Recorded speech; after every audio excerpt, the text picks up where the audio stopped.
वरुण भगवान ने देखा कि भगवान आए हैं, तब तो वरुण भगवान हाथ जोड़ करके भगवान की प्रार्थना करने लगे, स्तुति करने, 1650 पूजा की है, सिंहासन दिया अपना।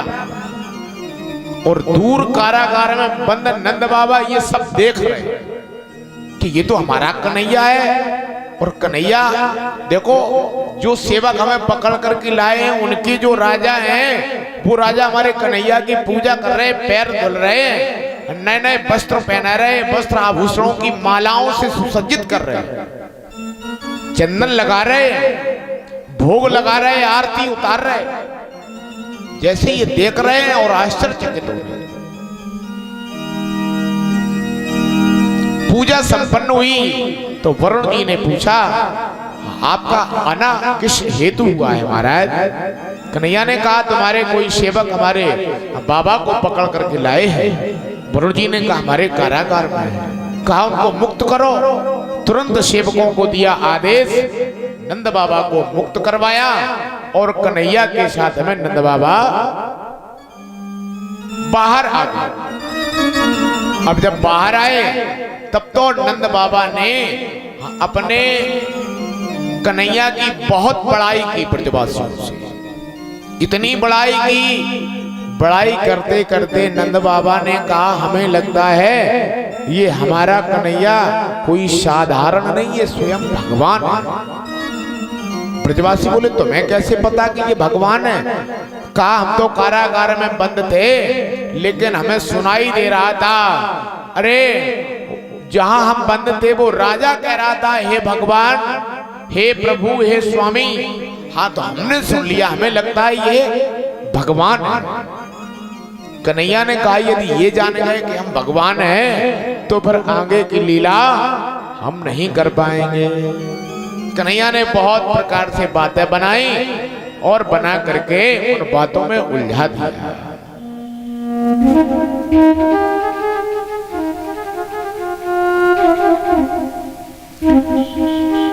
आज समस्त गोप और ग्वालों को भी वो लोक दिखाने के लिए कन्हैया साथ में लेकर के गए हैं। इसके बाद में सुखदेव स्वामी कहते हैं,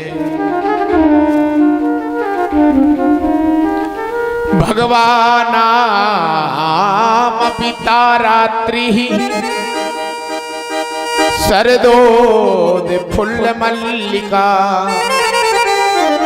वीक्षरन्तुम मनश्चक्रे योग माया मुपाश्रिता। सुखदेव जी कहते हैं, शरद ऋतु आ गई। शरद ऋतु आने के कारण बेला, चमेली आदि सुगंधित पुष्प खिल करके महकने लगे, सुगंध देने लगे। भगवान ने चीर हरण के समय गोपियों को जिन रात्रियों का संकेत किया था, वे सबकी सब पुंजीभूत होकर के एक ही रात्रि के रूप में उल्लसित हो रही हैं। भगवान ने देखा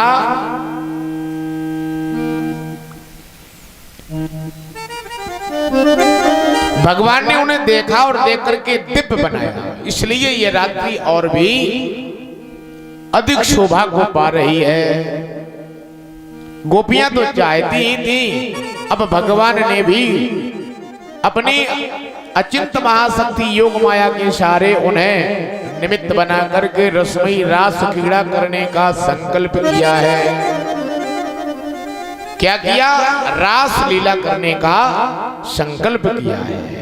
और जैसे ही ये संकल्प किया तो आज कन्हैया ने क्या देखा कि शरद पूर्णिमा में चंद्रमा अपने पूर्ण प्रकाश से प्रकाशित हो रहा है। उस दिन सुखदेव स्वामी कहते हैं, उस दिन चंद्रदेव का मंडल अखंड था। पूर्णिमा की रात्रि थी, मानो वे नूतन केसर के समान लाल लाल हो रहे हैं। हाँ, कुछ संकोच मिश्रित अभिलाषा से युक्त जान पड़ते थे, उनका मुखमंडल लक्ष्मी के समान हाँ मालूम हो रहा था। उनकी कोमल किरणों से सारा वन अनुराग के रंग में रंग गया था। वन के कोने कोने में उन्होंने अपनी चांदनी के द्वारा अमृत का समुद्र उड़ेल दिया था, ऐसा जान पड़ता था। और इस रात्रि का इंतजार केवल ब्रज की गोपियां ही नहीं कर रही थी, इस रात्रि का इंतजार न जाने कितने अमलात्मा विमलात्मा संत महात्मा भी कर रहे। कौन से संत महात्मा? तो बताया, वो संत महात्मा जो भगवान को अपना स्वामी मानते हैं और स्वयं को गोपी मानते हैं।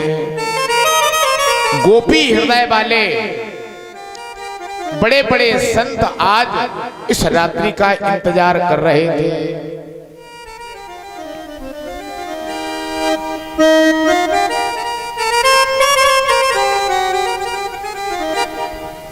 और इस रात्रि का इंतजार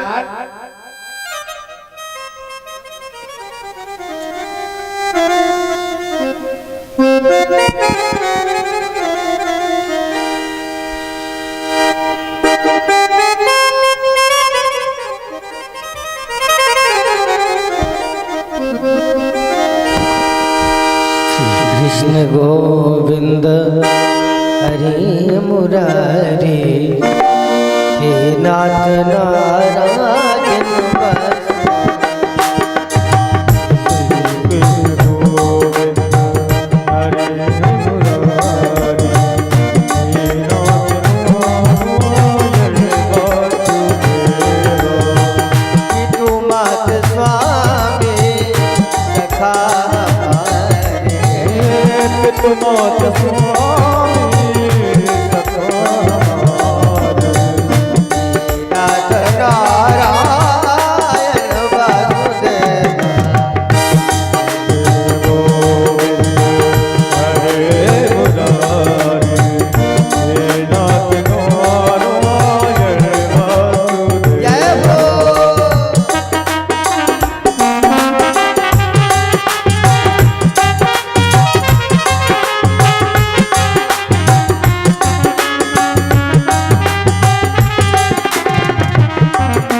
वृंदावन बिहारी लाल की जय हो। भगवान नाम पिता रात्रि,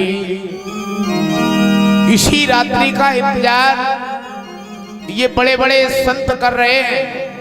और इसी रात्रि का इंतजार वो अयोध्या की नारियां भी, वो मिथिला की युवतियां भी कर रही हैं। मिथिला की कौन सी नारियां?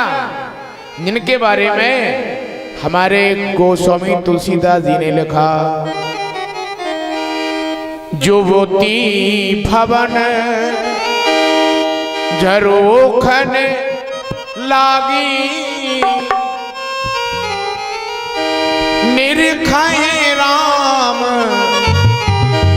रूप अनुराग।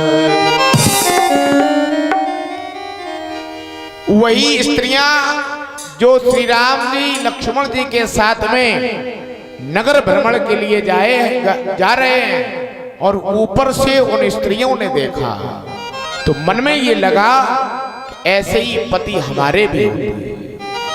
तो राम जी ने कहा कि इस अवतार में तो हम मर्यादा पुरुषोत्तम और एक नारी वृद्ध बनकर के आए हैं।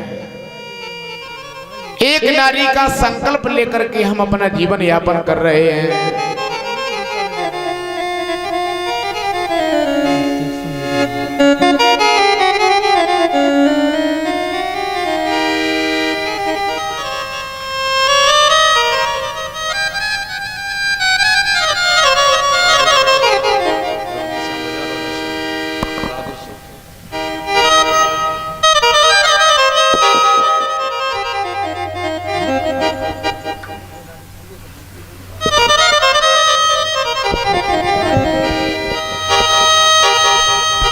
भगवान ने कहा मन ही मन में उन मिथिला की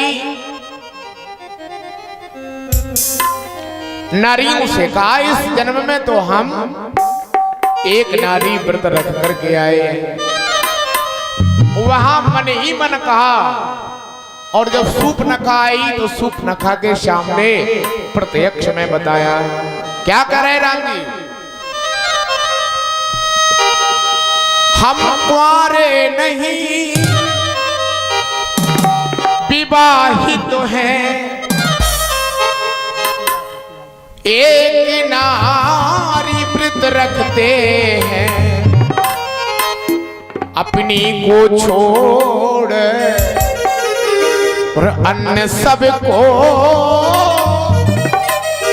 माता और बहन समझते हैं।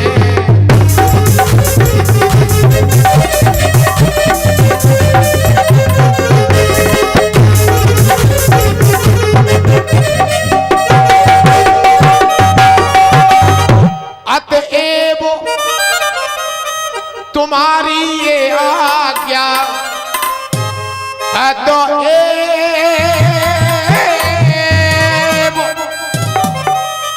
तुम्हारी ये आज्ञा पालन कर सकते कभी नहीं। हम आर देश के बासी हैं, खंडन कर सकते कभी।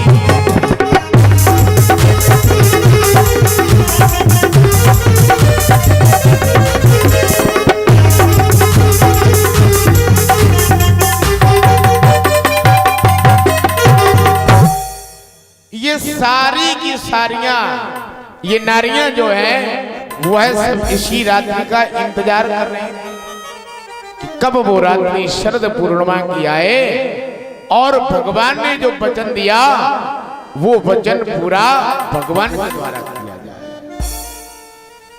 वो केवल मिथिला की नहीं बल्कि वो नारियां भी आज इस समय का इंतजार कर रही थी। कौन नारियां? जब भगवान को वनवास मिला है, वनवास का आदेश मान करके आज भगवान अयोध्या को छोड़ करके चले हैं और नगर छोड़ करके जैसे ही चले और छोटे छोटे गांवों में होते हुए हमारे परमात्मा श्री राम जाते हैं तो नारियां मिलती हैं। भगवान के स्वरूप को देख करके वो नारियों की भी इच्छा होती है कि ऐसे ही पति हमें प्राप्त हो। उस मार्ग में महात्मा भी मिलते हैं, वह कहते हैं ये हमें प्रियतम के रूप में मिल जाए। भगवान ने सबको आशीर्वाद दिया, कहा इस जन्म में तो नहीं लेकिन अगले जन्म में तुम्हारी ये इच्छा अवश्य पूरी होगी। आज वो सारी की सारी नारियां ब्रज की गोपियां बन करके आई हैं। केवल जीव नहीं बल्कि संत महात्मा बताते हैं ब्रज में जो नारियां रास क्रीड़ा के लिए उपस्थित हुई वो वेद में 1,00,000 ऋचाएं हैं। 1,00,000 ऋचाएं आज गोपी का रूप रख करके उस ब्रज में उपस्थित हो गई इसी रात्रि। और इसी रात्रि का इंतजार किसको? इसी रात्रि का इंतजार कामदेव को भी था। कामदेव को भी इसी रात्रि का इंतजार था। क्यों? क्योंकि एक समय की बात कामदेव ने सोचा कि हम सारे संसार पर विजय प्राप्त कर लें, अपना डंगा बजा दें। काम से तो सभी पीड़ित होते हैं। आज कामदेव चला है हाथ में थाली लेकर के। सबसे पहले पहुंच गया कहां? देवराज इंद्र के पास में। देवराज इंद्र से कहा कामदेव ने, देवराज हमसे युद्ध करो। इंद्र ने कहा तुमसे युद्ध? हाँ। यदि युद्ध नहीं करोगे तो हमारे तिलक कर दो कि हमने तुमको जीता घोषित किया।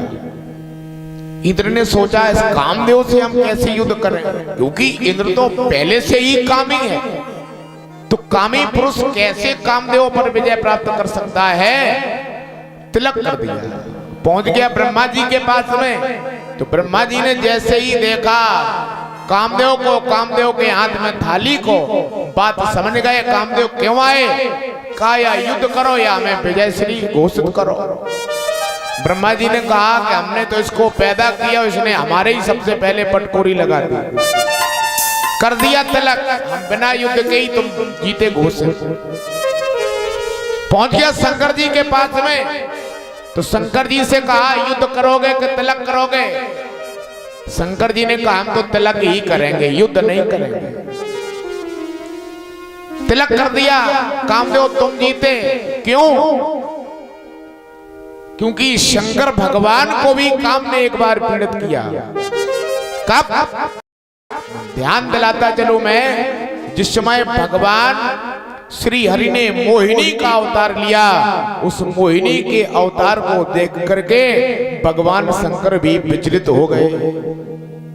इतने सुंदर कन्हैया, इतने सुंदर मोहिनी के रूप में ही आए थे।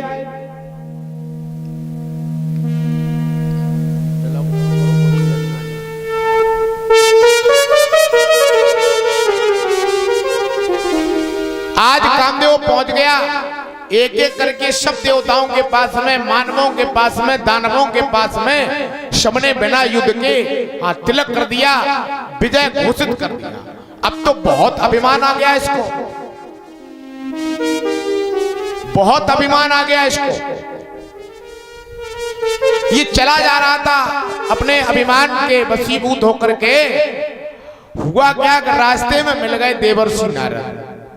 और जैसे ही नारद जी मिले तो गाते चले जा रहे थे नारद जी, मारने वाला है भगवान, बचाने वाला है भगवान, मारने वाला है भगवान, वाला है भगवान,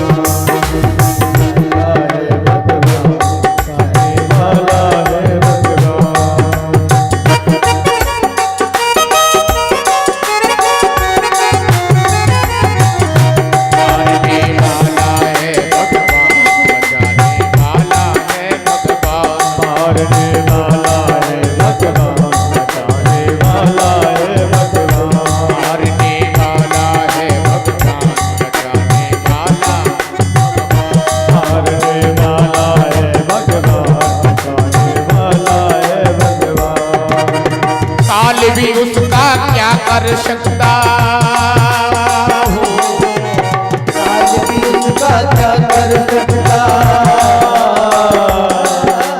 काल भी उसका क्या कर सकता, रक्षक दया निधान, मारने वाला है भगवान, बचाने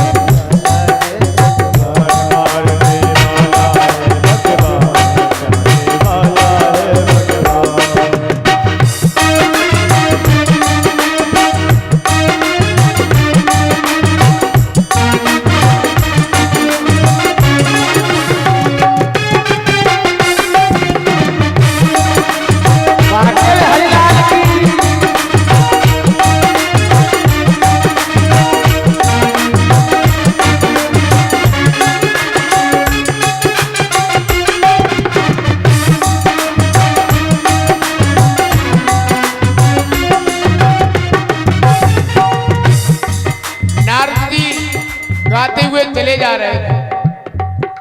और जैसे ही इसने नारद जी को देखा और देख करके नारद जी के हाथ सामने ही अपने हाथों में लिए हुए थाली कर दी। नारद जी ने पूछा कि ये थाली क्यों लेकर के जा रहे हो। इसने कहा सारे देवताओं ने, सारे दानवों ने, सारे मानवों ने हमारा तिलक कर दिया है, हमसे हार मान ली। नारद जी आप ही बचे हो, तुम भी हमारा तिलक कर दो और हार स्वीकार कर लो। और यदि हार स्वीकार नहीं कर रहे हो तो ये कामदेव बोला हमसे युद्ध करो। और जैसे ही कहा कि हमसे युद्ध करो, तो नारद जी को वो बात ध्यान आ गई। कौन सी बात याद आ गई?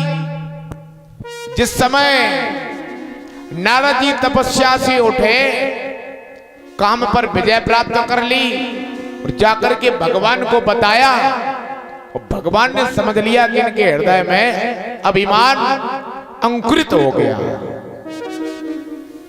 माया रच दी, श्रीनगर का निर्माण कर दिया, शीलनद राजा बन गए, विश्व मोहिनी उनकी राजकुमारी बन गई। और देवर्षि नारद जिस समय वहां से गुजरे तो हाथ दिखाया गया उस पुत्री का, और हाथ तो नहीं देखा, पुत्री को देखा। दिखाया राजा ने हाथ और देखा कि हमें पुत्री मिल जाए, तो क्या स्थिति हो गई नारद जी की? नारद जी कह रहे हैं, हे विधि मिले कबन विधि बाला। हे विधाता, ऐसा कौन सा काम करें कि हमें ये कन्या हमें वर्ण कर ले, और जब ये कन्या वर्ण कर ले, इससे अच्छी कोई और बात हमारे लिए क्या होगी। तो इस काम के चक्कर में नारद जी को याद आ गया कि हम गए थे सुंदर बनने के लिए और बना दिए गए थे बंदर। तो कामदेव से नारद जी ने कहा कि इससे युद्ध करना तो अच्छी बात नहीं है, लेकिन युद्ध कराना अच्छी बात है। नारद जी ने कहा कि देखो, हम तो युद्ध नहीं करेंगे, हाँ एक बात जरूर है, अगर वृंदावन में कन्हैया नाम का एक वाला है, कन्हैया तुम्हारा तिलक कर देगा तो समझ लेना कि हमने भी तिलक कर दिया। उससे जाओ, पहले तिलक करवा के आओ। तो ये कन्हैया को खोजता हुआ ब्रज में आया, ब्रज में वृंदावन में आया और पूछा कि कन्हैया कहाँ है? तो कन्हैया से ये पूछ रहा है। कन्हैया सामने खड़े हो, कन्हैया से ये पूछने लगा। कन्हैया ने कहा, किसकी तलाश में हो? कामदेव बोला, हमें तो कन्हैया नाम के व्यक्ति से मिलना है, कृष्ण नाम के व्यक्ति से। कन्हैया ने कहा, यही मानो कि हम ही हैं। अब तो इस कामदेव ने नीचे से लेकर के ऊपर तक देखा, कहा ये कन्हैया नारद जी ने इसके लिए कहा था। कन्हैया बोले, तुम तो अपनी पूरी बात बताओ क्या है। कामदेव ने कहा कि ये देखो थाली है, नारद जी ने हमसे कहा है कि कन्हैया यह तिलक कर देगा तुम्हें विजयी मान लेगा, तो हम भी मान लेंगे, तो तुम हमें तिलक कर दो, हमारा नाम कामदेव है। हमने बड़े बड़े ऋषि महात्मा देवता दानव मानव किसी को नहीं छोड़ा, और तुम तो अभी बालक हो। कन्हैया ने कहा कि देखो, तुमने किसी को छोड़ा हो या ना छोड़ा हो, लेकिन हम तिलक नहीं करेंगे। तो इसने कहा, युद्ध करना पड़ेगा। कन्हैया बोले, तो युद्ध करेंगे, युद्ध करने के बाद परिणाम क्या आता है ये बाद में पता चलेगा, लेकिन बिना लड़े कैसे हम तुम्हारा तिलक कर दें।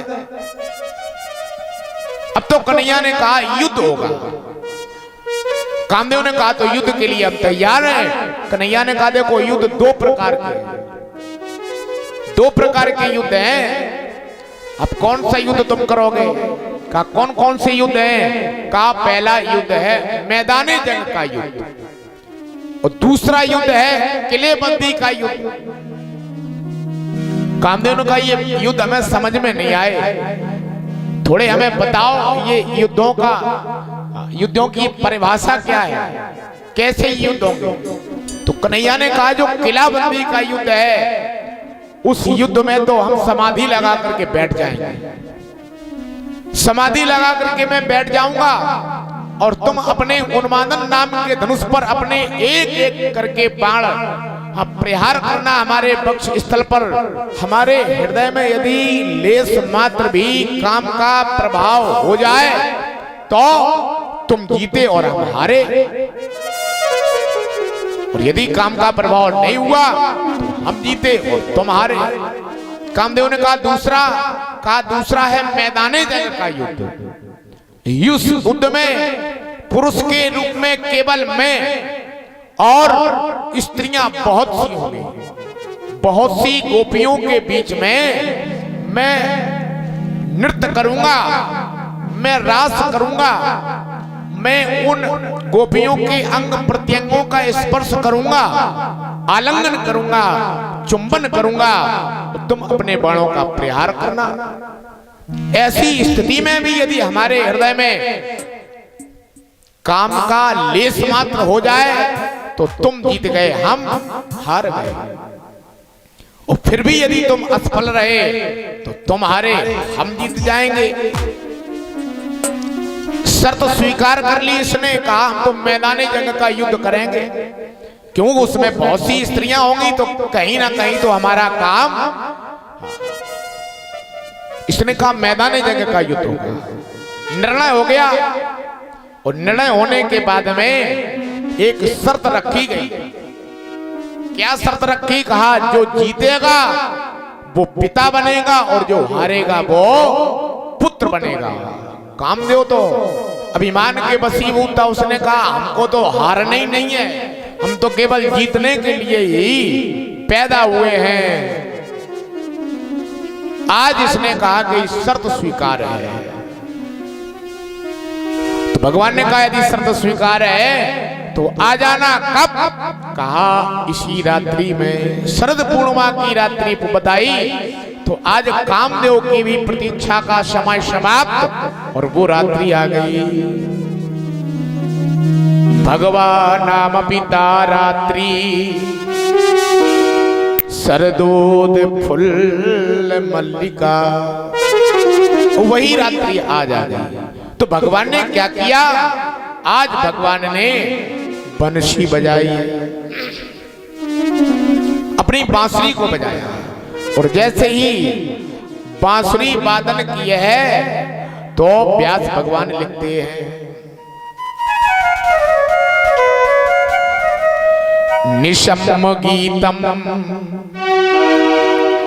तदनंग वर्धनम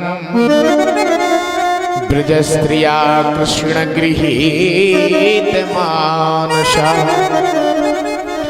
भगवान ने जैसे ही बांसुरी को बजाया, वो बांसुरी में जो गीत बजाए हैं तो व्यास भगवान लिखते हैं कि तदनंग वर्धनम, अनंग नाम है कामदेव का। तो ये बांसुरी के सुर जो भी सुनता है मानो ये गीत, ये सुर काम को बढ़ाने वाले हैं। और जैसे ही ये बांसुरी की धुन गोपियों के कानों में आज पहुंची है तब तो गोपियों की दशा बदल गई।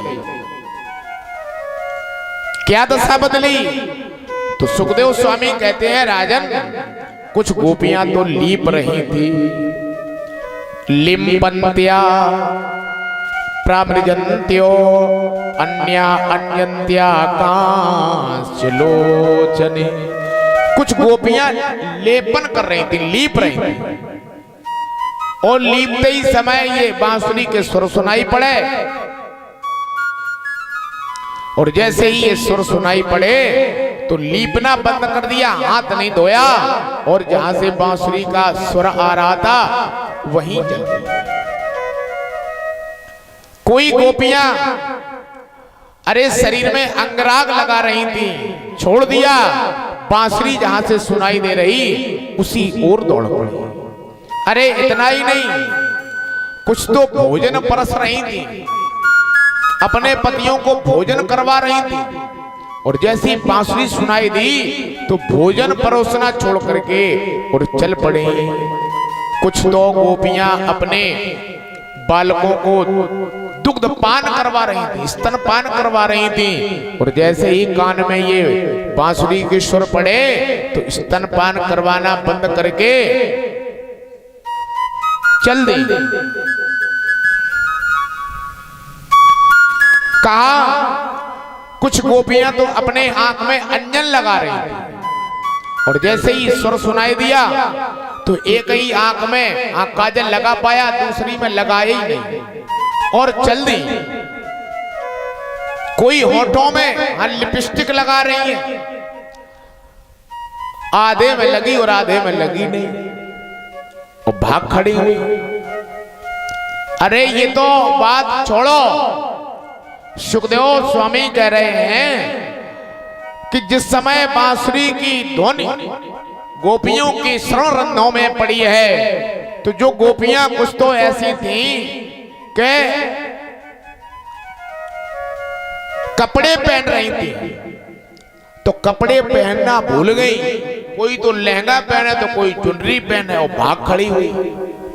ऐसी स्थिति में ये सारी गोपियां कहां जा रही हैं? जहां ये बांसुरी बज रही है। बांसुरी वाले मदन मोहन बांसुरी बजा रहे हैं। आंख के अंजन को चुप रो है ओठन बीच, ओढ़न ओठन की लाली आंख लगा धाई है। पहरन के लहंगा को धारे फिरे शीश पर, ओठन की चुड़नी कटी बांध करके धाई। पैरन की पायलों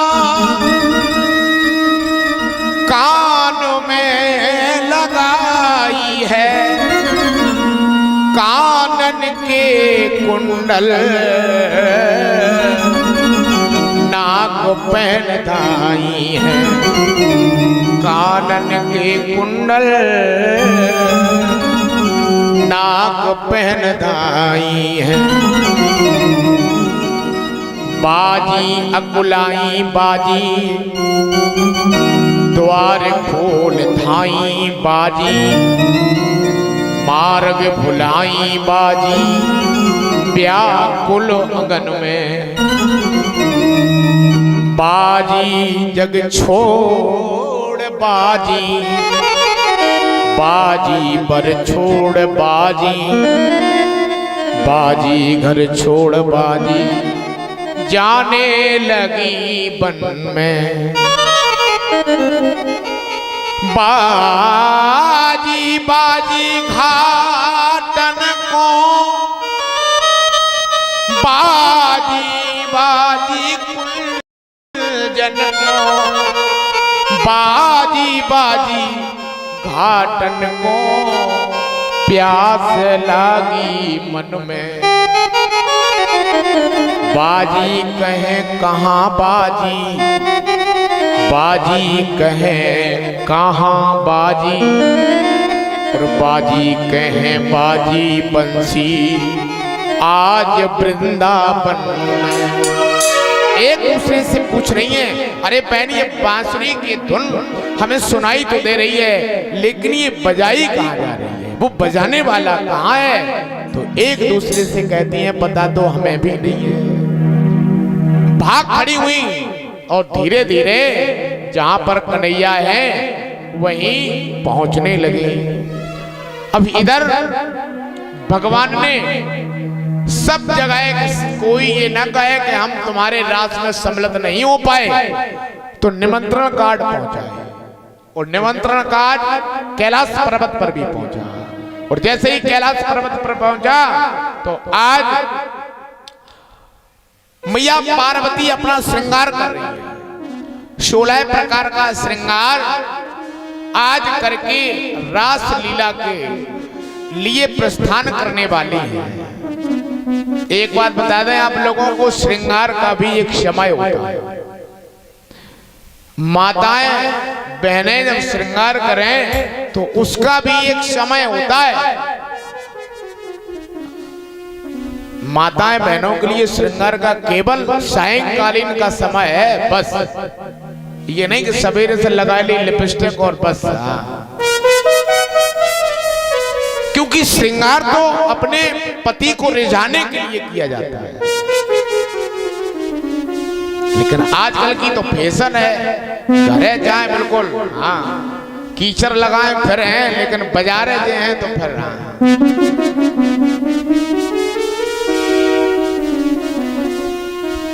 नई फैशन है।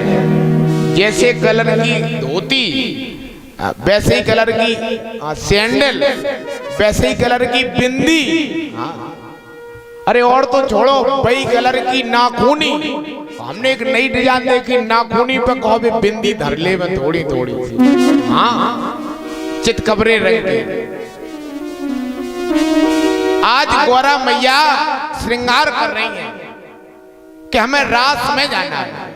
तो भोले बाबा ने देखा कि इतना श्रृंगार तो कभी नहीं किया गया, आज क्यों? तो पूछ दिया, अरे कहां जा रही हो? आज गौरा मैया ने बताया कि हम कन्हैया के यहाँ रास देखने के लिए जा रहे हैं। और जैसे ही कन्हैया का नाम सुना तो बहुत छोटे थे कन्हैया, तब शंकर भगवान दर्शन करने के लिए आए थे। वो छवि नेत्रों में आ गई। कहा तो कन्हैया बड़ा हो गया होगा, अब तो बहुत सुंदर लगने लगा होगा। अरे हमारे तो वो इष्ट देव हैं, मैं भी साथ में चलूंगा। मैया ने कहा आप नहीं जा सकते। कहा हम क्यों नहीं जा सकते? इसलिए नहीं जा सकते क्योंकि वहां पुरुष निषेध है, वहां केवल स्त्रियां ही स्त्रियां जा सकती हैं। भोले बाबा बोले तो कोई ना कोई तो विकल्प होगा। अरे कोई विकल्प बताओ जिससे कि हम रास देख लें। तो गौरा मैया बोली विकल्प एक ही है कि तुम नारी बन जाओ। अब तो भोले बाबा ने कहा हम नारी कैसे बन जाएं? हम नारी कैसे बन जाएं? गौरा मैया ने कहा यदि नारी नहीं बनोगे तो जा नहीं पाओगे। तो भोले बाबा ने कहा तो तुम हमें नारी बनाओ, हमें स्त्री बना दो, लेकिन हमें परमात्मा के दर्शन तो करा दो। तो अब तो भैया भोले बाबा की बड़ी बड़ी दाढ़ी है, सही बात है। भोले बाबा की बड़ी बड़ी दाढ़ी भी सुनते आए, सब सुनते आए। तो क्या भोले बाबा की बड़ी बड़ी दाढ़ी है? नहीं है। भोले बाबा के दाढ़ी नहीं है, ये तो कैलेंडर वालों ने हमें बताया कि भोले बाबा की दाढ़ी। देवताओं के कहीं दाढ़ी कुछ होती है ना? बताएंगे हम कल देवता और मानवों में कितने अंतर होते हैं, कैसे पहचानेंगे कि ये देवता है ये मानव है। देवी भागवत में प्रसंग आया है सत्यवान सावित्री का। तो सावित्री ने यमराज को यही अंतर देख करके पहचान लिया, 5 अंतर देख करके ये जान लिया कि ये मानव नहीं है, ये देवता है। तो पहला अंतर तो यही है कि दाढ़ी मूछ नहीं होती। भोले बाबा को कैलेंडर वालों ने तो चिलिमची बना दिया। और तो छोड़ो, हाँ चिलिम वन कर रही चिलिम में, अरे तुम्हारा भला कर। और हम इतने निर्लज्ज हैं सनातन धर्म वाले कि कुछ टिप्पणी भी नहीं कर पा रहे और कैलेंडर लेकर के और अपने घर में लगा रहे। अरे राम राम, हमको विरोध करना चाहिए। हमारे देवी देवताओं का इस प्रकार से हमको दर्शाया जा रहा है कि हमारे देवता चिलम लगाते थे। बताओ, हमें इसका विरोध करना चाहिए, लेकिन विरोध तो नहीं। हाँ हम कैलेंडर और अरे कैलेंडर की छोड़ो, बनियान पे छपे दिखाए रहे, पिठी पे टैटू बनवाए रहे। बिल्कुल धर्म के प्रति बिल्कुल सजग होना चाहिए। हम कैलेंडर में देखते हैं, कल समय नहीं था इसलिए हमने नहीं बताया, हम कैलेंडर में देखते हैं कि भगवान कन्हैया वस्त्र लेकर के और टंगे हैं और वृक्ष पर बैठे बंसी लेकर के, और नदी बनी हुई है कैलेंडर में, उसमें जवान गोपियां हैं। जवान गोपियां क्या दिखाया जा रहा है हम लोगों को कि हमारे कन्हैया नियत के सही नहीं थे। यही तो दर्शाया जा रहा है कि आने वाला भविष्य जो हमारे छोटे छोटे नौनिहाल हैं ये यही जाने कि ये तुम्हारे भगवान नहीं थे, ये तो चरित्रहीन थे। देखो तुम कैलेंडर, हमको गलत दिखाया जा रहा है और शौक से हम देख रहे हैं। समस्या यहां है